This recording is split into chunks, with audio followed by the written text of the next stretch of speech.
Hello, good morning, guys.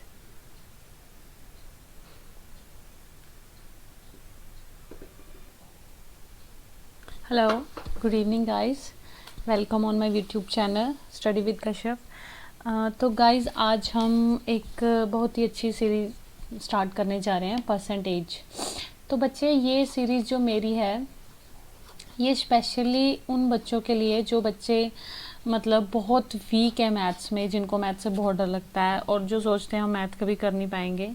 तो ये मेरी सीरीज़ उनके लिए है। मैं बच्चे ज़्यादा क्वेश्चन नहीं करवाऊंगी, मैं डेली के 3-4 क्वेश्चंस या 2-3 क्वेश्चंस करवाया करूँगी, बट मैं बहुत ही आपको आराम से और मतलब इस तरीके से समझाऊंगी कि आपको इजी लगे कि हाँ हम मैथ्स कर सकते हैं, आप मतलब अपना बेस उसमें कुछ बना सको। तो आज हम स्टार्ट करेंगे तो परसेंटेज से। तो बच्चे परसेंटेज को हिंदी में कहते हैं प्रतिशत। तो प्रतिशत का मतलब ही क्या है, इसका मीनिंग होता है कि 100 के प्रति, मतलब कि हर चीज़ 100 के अकॉर्डिंग उसका क्या मतलब मीनिंग क्या है कि 100 के अकॉर्डिंग हम उसको देखें तो वो चीज़ कितनी बनती है। तो ठीक है बच्चे, मैं आपको एक चीज़ बताती हूँ कि हर चीज़ अपने आप में टोटली 100% यानी कि 100% होती है। कुछ भी है, कुछ भी ले लो आप, मतलब पेन ले लो, लैपटॉप ले लो या कोई फ्रूट ले लो, कुछ भी ले लो, वो हर चीज़ अपने आप में 100% है। ठीक है, तो जैसे मान लो कि मैंने कहा कि मेरे पास एक एप्पल है, उसका वेट है बच्चे ½ kg। ठीक है, उसका वेट ½ kg है। तो मैंने कहा कि मैंने उसका 40% पार्ट जो है मैंने खा लिया, 40% पार्ट जो है वो मैंने उसका मतलब खा लिया है, मैंने ईट कर लिया है। तो ठीक है, यानी कि ½ kg का मतलब 500 ग्राम का है वो एप्पल का वेट। तो बच्चे मैंने इसका 40% खा लिया, तो यानी कि 500 ग्राम का मैंने 40% खा लिया है। तो अगर मैं इसका 40% खा गई हूँ तो मतलब मैंने निकालना क्या है कि वो बचा कितना है, 60%। ठीक है, बचा कितना, वो 60%। तो आप पहले सिंपली समझो, इस चीज़ के पीछे मत जाओ। अच्छा, मैंने 40% खा लिया, तो बच्चे क्या होता है कि जहाँ पर भी परसेंटेज की वैल्यू होती है, 100% है, 20% है, 30% है, तो हम उसका परसेंटेज हटा के नीचे लगाते हैं 100 लगाते हैं। तो ठीक है तो वैसे यहाँ पे करेंगे, इसका 40% निकालेंगे। इसका 40% निकाल लिया हमने 500 ग्राम का, ये 2 0 से 2 0 गई, 5 4 20, यानी कि 200 ग्राम जो है वो हमने एप्पल खा लिया है। ये हमसे खा लिया गया है, खा लिया गया है ये हमसे। तो बच्चे अगर टोटल 500 ग्राम था, 500 ग्राम था, तो हमने 200 ग्राम खा लिया है, तो पीछे बचा कितना, तो पीछे बचा कितना, हमारे पास 300 ग्राम बचा, यानी कि ये पार्ट अभी एप्पल का बचा हुआ है। ठीक है, तो मैं एक बार दोबारा ये आपको अब दूसरे तरीके से समझाऊंगी। देखो बच्चे, अब मैंने कहा कि एक एप्पल है, मैंने उसका कितना पार्ट खा लिया है, 40%। मान लो ये 40% पार्ट मैंने उसका खा लिया है। तो बच्चे हर एक चीज़ अपने आप में टोटल कितनी होती है, 100% होती है। ठीक है, 100% होती है। तो मैंने उसका 40% पार्ट खा लिया है, तो यानी कि 100% में से 40% खा लिया है, तो पीछे कितना बचा, 60% बचा ना। 60% बचा, तो उसने हमें निकालने को क्या कहा है, उसने हमें निकालने को कहा है कि कितना परसेंट बचा है अभी। तो हमें क्या लेना देना उसने कितना खाया है कितना नहीं खाया है, तो हम डायरेक्ट वो पार्ट निकालते हैं ना जो उसने हमें निकालने को कहा है। तो उसने हमें कहा है कितना बचा है, तो बच्चे 500 ग्राम था, तो हम 40 निकालेंगे फिर माइनस करेंगे। उस चक्कर में पढ़ने से अच्छा है कि सीधा आप इसका 60% निकाल दो कि कितना बचा है। ये 2 0 से 2 0 गई, 5 6 30 और एक पीछे वाला 0, यानी कि 300 ग्राम हमारे पास एप्पल का पार्ट अभी बचा है जो कि हम खा सकते हैं। ठीक है बच्चे, एक तो ये मेथड था, और इसी क्वेश्चन को निकालने का अब सेकंड मेथड देखो बच्चे। अब हम इसको करेंगे फ्रैक्शन वैल्यू से, फ्रैक्शन वैल्यू से। अच्छा बच्चे देखो, उसने कहा 40% पार्ट खा लिया है। बच्चे अब हम 40% की फ्रैक्शन वैल्यू कितनी होती है, अगर आपको फ्रैक्शन वैल्यू नहीं निकालने आती तो इट्स ओके, मैं बताती हूँ कैसे निकालते हैं। बच्चे परसेंट जहाँ पे होगा, परसेंट को हटाएंगे और उसकी जगह नीचे आएगा 100।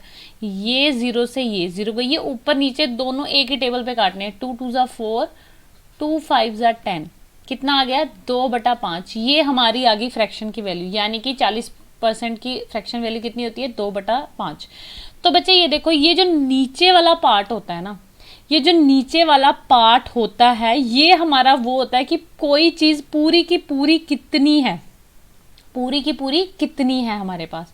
ठीक है, तो बच्चे हमारे पास पूरी की पूरी चीज कितनी है, हमारे पास है 5, यानी कि एक एप्पल की जो यूनिट वैल्यू है 5 है, यानी कि एप्पल कितना है 5 है। और ये ऊपर वाला होता है जो हमने यूज किया होता है, अगर हमने खाया है, अगर किसी चीज बढ़ गई है, इंक्रीज हो रहा है, डिक्रीज हो रहा है, वृद्धि हो रही है, घट रहा है, तो ये ऊपर वाली वैल्यू होती है। अब उसने कहा कि उसने 40% खा लिया, यानी कि 5 था, पूरा एप्पल जो था वो 5 था, और उसने उसका दूसरा हिस्सा, ये ऊपर वाली वैल्यू होती नहीं, ये उसने खा ली है, मतलब कि उसने ऊपर वाला हिस्सा खा लिया, यानी कि उसने 2 हिस्सा खा लिया है 5 में से। तो बच्चे हमें निकालना है कि कितना बचा है, तो 2 में से 5 गया, ओ सॉरी 5 में से 2 गया तो कितना बचा, 5 में से 2 गया तो हमारे पास बचा 3, तो यानी कि तीसरा हिस्सा हमारे पास बचा है। तो अब हम तीसरा हिस्सा तो हमने निकाल लिया, बट हम वैल्यू कैसे निकालेंगे, हमारे पास क्या चीज़ दी हुई है, हमारे पास 5 की वैल्यू दी हुई है कि 5 किसके बराबर है, 500 ग्राम की। उसने कहा है ना कि पूरा एप्पल 500 ग्राम का है, यानी कि 5 की वैल्यू, पूरे एप्पल की वैल्यू दी हुई है, 5 की वैल्यू 500 है, यानी कि 1 यूनिट की वैल्यू निकल जाएगी। 1 किसके बराबर हुआ, 5 के टेबल पे गए 100, यानी कि 1 की वैल्यू 100 है। तो हमने कितने की निकालनी है, हमने 3 यूनिट की वैल्यू निकालनी है। तो 1 की 100 है तो 3 की कितनी होगी, 3 को 100 से गुना कर दो, यानी कि 300 ग्राम होगी। आई होप बच्चे आपको समझ आया होगा। अगर मेरी स्पीड फास्ट है, अगर यहाँ आपको कुछ समझ नहीं आ रहा है, आप नीचे कमेंट बॉक्स में मुझे बता सकते हैं, और कुछ भी आपको प्रॉब्लम लगती है तो आप मुझे बता सकते हैं, कोई भी जैसे मतलब आपको लगता है कि ये इम्प्रूवमेंट होनी चाहिए ये, तो आप मुझे बता सकते हैं। ठीक है, चलो बच्चे अब हम नेक्स्ट क्वेश्चन से ही स्टार्ट करेंगे, जो क्वेश्चंस मोस्टली एग्जाम्स में आते ही आते हैं। ठीक है, तो हम फर्स्ट क्वेश्चन में आपको लिखवाती हूँ। हाँ वेट अ सेकेंड। कितना, if 20% of A is equal to 50% of B, ठीक है, तो क्या निकालना है, then find A ratio B. तो आपको ए रेशियो बी निकालना है। बच्चे ये देखो, ये क्वेश्चंस बहुत आते हैं एग्जाम्स में, अभी मैं बहुत सिंपल करवा रही हूँ। हाँ धीरे धीरे मैं मतलब इसमें टफ क्वेश्चंस लाना शुरू करूँगी। Just I want to explain just concept क्या है इसका। अच्छा बच्चे, उसने क्या कहा कि यदि ए का 20% बराबर है बी के 50% के, इसका मतलब ये है, ठीक है, ए का 20% बराबर है बी के 50% के, तो हमने निकालना क्या है, ए रेशियो बी निकालनी है। बच्चे ये हमें निकालना है। तो बच्चे एक बात मैं आपको बताऊं, जब ऐसे क्वेश्चन आएंगे ना जहां पर ऑफ होगा, का होगा, के होगा, की होगा, उनकी जगह हमने जस्ट मल्टीप्लाई का साइन यूज करना है। ठीक है, वैसे ये तो कॉन्सेप्ट ये तो सिंपल ही है, हमें पता चल रहा है इसमें क्या करना है, बट मैं एक जो वीक है उनके लिए कह रही हूँ, आप जस्ट वहाँ पे क्रॉस का मल्टीप्लिकेशन का साइन लगाओ। अब देखो, अब ए का यानी कि ए मल्टीप्लाई 20%, ठीक है, इक्वल टू बी के मल्टीप्लाई 50%। तो बच्चे इस क्वेश्चन को करना कैसे है, इस क्वेश्चन को कैसे करना है, ये देखो, इसका परसेंटेज हटेगा तो नीचे 100 आएगा, इसका परसेंटेज हटेगा तो नीचे 100 आएगा। बच्चे जब बीच में इक्वल टू होता है और ऊपर ऊपर की वैल्यू अगर सेम हो या नीचे नीचे की सामने वाली वैल्यू सेम हो तो उनको हम आपस में काट सकते हैं। तो ये नीचे नीचे देखो दोनों साइड 100 100 है, तो ये 100 से ये 100 कट गया, और ऊपर देखो कुछ सेम है, हाँ यहाँ पे भी पीछे एक 0 है, यहाँ पे भी पीछे एक 0 है, तो इस 0 के साथ ये 0 कट जाएगी, ये हमने इसके साथ काट दी। तो अब इधर कितना बच गया, a multiply 2 equal to B multiply 5। तो बच्चे अब हम क्या करेंगे, जो वेरिएबल्स हैं वो एक साइड ले जाएंगे और जो वैल्यूज हैं वो हम एक साइड ले जाएंगे। a इधर, ये b इधर आएगा तो नीचे आ जाएगा, क्योंकि जो चीज़ इधर मल्टीप्लाई होती है उधर जाके डिवाइड हो जाती है। इधर 5, और जब 2 उधर जाएगा तो वो क्या हो जाएगा, वो डिवाइड हो जाएगा। क्यों, क्योंकि ये भी इधर मल्टीप्लाई है ना, तो जो चीज़ इधर मल्टीप्लाई होती है तो वो जब दूसरी साइड जाती है तो वो डिवाइड हो जाती है। तो बच्चे ये जो सामने है ना, यानी कि a की वैल्यू 5 है, b की वैल्यू 2 है, तो a रेशियो b कितना आया, 5:2। ठीक है, कितना आया, 5:2। आई होप आपको ये क्वेश्चन भी समझ आया होगा। इसी क्वेश्चंस में ये जो इक्वल टू वाले क्वेश्चन होते हैं 20% of A equal to 50% of B, बच्चे इसी क्वेश्चंस में आगे तुम्हारे 3-4 टाइप के क्वेश्चंस बन जाते हैं। बट आज मैं ये सिंपल वाला ही करवाऊंगी, कल मैं इसमें आपको थोड़ा टफ वाला भी करवाऊंगी, थोड़े जो डिफरेंट टाइप के हैं। तो चलो नेक्स्ट क्वेश्चन पे चलते हैं। अब आ गया हमारा सेकेंड क्वेश्चन। अच्छा बच्चे, क्वेश्चंस बहुत ही मतलब कि इम्पोर्टेंट क्वेश्चंस हैं, ये बहुत ही फेवरेट क्वेश्चंस हैं। एसएससी, सीएचएसएल के, सीजीएल में तो चलो होप सो ये नहीं आता है, जीडी में आते हैं, एमटीएस में आते हैं, मतलब एसएससी के फेवरेट क्वेश्चंस हैं ये। तो क्वेश्चन लिखो, A is 20% more than B, then B is how much percent less than A। ठीक है, ये क्या कह रहा है हिंदी में? कहता A B से 20% अधिक है।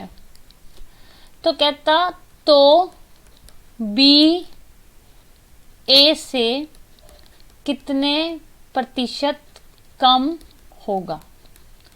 बच्चे ये क्वेश्चन है। ओके बच्चे, सबसे पहले जब आप मैथ्स के कोई भी चैप्टर करते हो, परसेंटेज, प्रॉफिट एंड लॉस या एवरेज चैप्टर करते हो, कोई भी चैप्टर करते हो, जब तक आपको क्वेश्चन नहीं समझ आता ना तो आप कभी क्वेश्चन सॉल्व नहीं कर सकते। तो सबसे पहले क्वेश्चन को समझने की कोशिश करो। वो कह रहा है कि A is 20% more then B। कहता A जो है वो B से 20% अधिक है। तो इसमें कितने जनों की बात हो रही है? सिर्फ 2 ही जनों की बात हो रही है, A और B की, यानी कि A और B है। कहता A B से 20% अधिक है, यानी कि A ज़्यादा है 20% B से। बट बच्चे हमें कैसे पता 20% ज़्यादा था कितना हो जाएगा, जब तक हमें यही नहीं पता कि B की वैल्यू कितनी है। तो हमें जब भी जिसकी वैल्यू नहीं पता होती ना, उसको हमने हमेशा पूरा 100% मानना होता है। क्या मानना होता है? 100%। और अब वो कहता है A जो है वो B से 20% अधिक है, तो यानी कि A B से 20% अधिक है, तो 20% कितना होता है? 100 का कितना होता है? 20। तो यानी कि ये कितना हो जाएगा? यानी कि ये 120% है। ठीक है, यही इसका मतलब यही बन रहा है ना।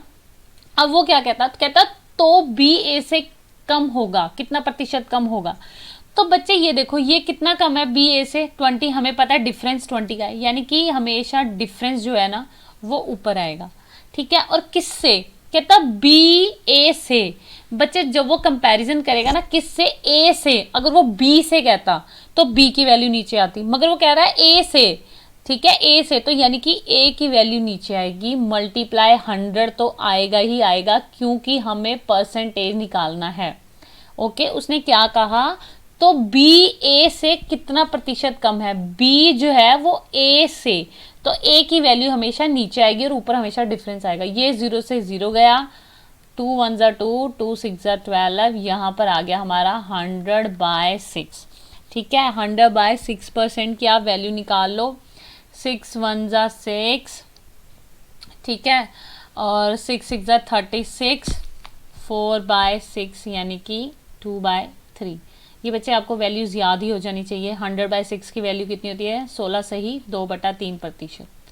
आई होप बच्चे आपको ये क्वेश्चन भी समझ आया होगा। चलो अब हम अपने नेक्स्ट क्वेश्चन पे चलते हैं, जो कि थोड़ा बहुत सेम है। मैंने खुद ही लिया ये क्वेश्चन कि आपको ये चीज़ अच्छी तरह क्लियर हो जाए। अच्छा,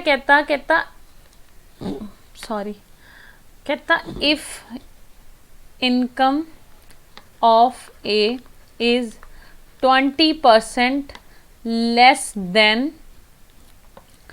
income of B, then how much income of B is more than income of A। बच्चे अब ये क्वेश्चन समझो क्या कह रहा है। आपने क्वेश्चन देखना है पहले। कहता इफ़ इनकम ऑफ ए, कहता ए की जो आय है, आय का मतलब उसकी आमदन, ठीक है, यानी कि उसकी जो तनख्वाह है ए की आय 20%, 20% अधिक है, sorry less than income of B. कहता ए की आय बी की आय से 20% कम है, ठीक है।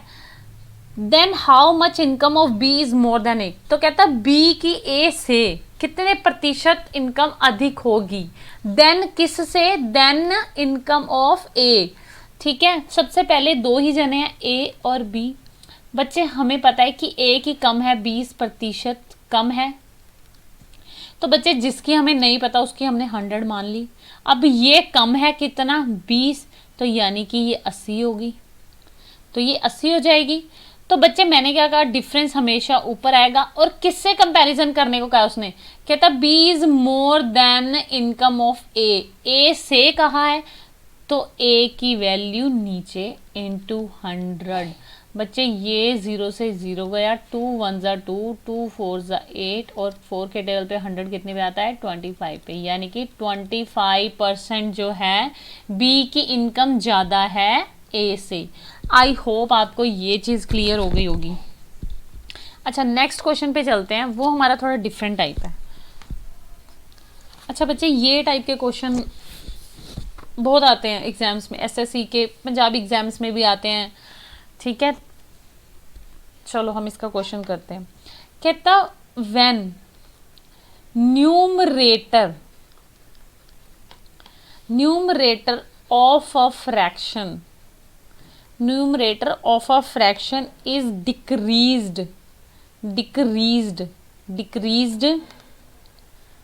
by 25% and denominator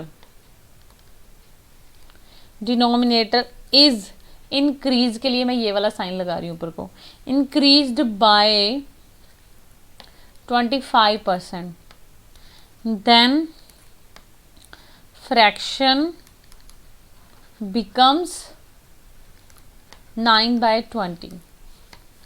Find the original fraction. अच्छा बच्चे, ये क्वेश्चन समझो आप। सबसे पहले न्यूमरेटर क्या होता है, न्यूमरेटर को हिंदी में हम कहते हैं अंश, ठीक है, और डिनोमिनेटर को हम हिंदी में कहते हैं हर, ठीक है बच्चे। कहता है when numerator of a fraction decreased bye 25%, कहता किसी वैल्यू का जो अंश है वो 25% से घट जाता है, एंड डिनोमिनेटर यानी कि हर, डिनोमिनेटर इज इंक्रीज्ड बाय 25%, और जो उसका हर है वो 25% से बढ़ जाता है। तो कहता फिर जो हमारे पास फ्रैक्शन वैल्यू आती है ना, जो हमारे पास फ्रैक्शन वैल्यू आती है वो आती है 9/20, 9/20 आती है। तो कहता बताओ स्टार्टिंग में वो फ्रैक्शन कितनी थी। तो बच्चे सबसे पहले हमें पता होना चाहिए न्यूमरेटर और डिनोमिनेटर होता क्या है। बच्चे अंश होता है जो एक फ्रैक्शन होती है, फ्रैक्शन वैल्यूज कौन सी होती है, जो हमेशा बटे में होती हैं। तो बच्चे न्यूमरेटर होता है जो ऊपर वाली वैल्यू होती है, डिनोमिनेटर होता है यानी कि हर होता है जो नीचे वाली वैल्यू होती है। बच्चे हमें तो पता ही नहीं है वो कौन सी वैल्यू है, तो हमने उसको मान लिया एक्स और वाई, क्योंकि हमेशा वो अलग अलग ही होती हैं, सेम वैल्यूज नहीं होती हैं। जब भी हम ऐसे क्वेश्चंस करते हैं हमारी जो फ्रैक्शन वैल्यू होती है न्यूमरेटर और डिनोमिनेटर वो हमेशा अलग आती है, क्योंकि अगर सेम होगी तो फिर तो वो कट ही जाएगा, फिर तो वो फ्रैक्शन वैल्यू बन ही नहीं सकती, फिर तो सिंपल वैल्यू बन जाएगी, ठीक है।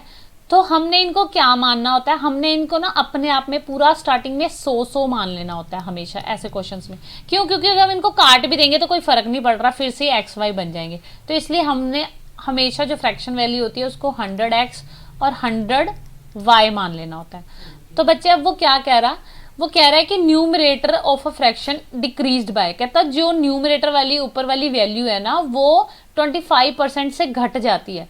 तो बच्चे अगर वो पूरी 100 है तो 25% से घट जाएगी, तो हमारे पास कितनी बच गई, हमारे पास बच गई 75। 100 में से 25 गए तो 75 बचा ना, तो वो हमने जो परसेंटेज होती है जब घट रही है तो माइनस कर देनी है। अब देखो इसका मतलब है घट रही है, डिक्रीज मतलब घट रही है, और इंक्रीज्ड मतलब कि बढ़ रही है, वृद्धि हो रही है, ठीक है, इसका मतलब वृद्धि हो रही है। तो बच्चे ये कितनी रह गई हमारी, ये हमारी रह गई 75x, और नीचे उसने क्या कहा है कि ये बढ़ रही है 25% से। अब ये 100 थी तो 25% से बढ़ रही है, यानी कि 125y होगी। तो कहता है ये बनने के बाद ना जो हमारे पास वैल्यू आ रही है ना, ये सॉल्व करने के बाद 9/20 आ रही है। तो हमारी ये वैल्यू है बच्चे, ये वैल्यू हमारे पास बन गई, यानी कि 75x बटा 125y इक्वल टू 9/20। ये हमारी मतलब कि वैल्यू बन रही है। बच्चे देखो ये दोनों 25 के टेल पे जा रहे हैं, 25 दिए 75, 25 5 125। अब ये देखो ये सामने सामने जो होता है ना, मैंने क्या कहा था, जब बीच में इक्वल टू होता है और जब ये इसका मतलब ये मल्टीप्लाई है, 3 मल्टीप्लाई एक्स 5 मल्टीप्लाई वाई। ठीक है, जब हमारे पास मल्टीप्लाई में चीज़ें होती हैं तो सामने सामने वैल्यू कट जाती है। तो ये 3 1 ज़ा 3, 3 3 ज़ा 9, 5 1 ज़ा 5, 5 4 ज़ा 20। तो x बटा y की वैल्यू कितनी आ गई, 3/4, 3/4। तो बच्चे जो हमारे पास स्टार्टिंग में फ्रैक्शन थी उसकी वैल्यू थी 3/4। आई होप बच्चे आपको ये क्वेश्चंस समझ आए होंगे। तो बच्चे आप इन क्वेश्चंस को घर से करना और ठीक है, इनकी दोबारा प्रैक्टिस करना, और जो इनसे रिलेटेड क्वेश्चंस होंगे आप उनकी प्रैक्टिस करना। तो बच्चे कोई भी अगर आपको प्रॉब्लम लगती है, अगर आपको कुछ समझ नहीं आता है तो प्लीज़ आप मुझे इन्फॉर्म कर सकते हैं, बता सकते हैं, नीचे कमेंट कर सकते हैं। ओके, थैंक यू बच्चे, गुड इवनिंग।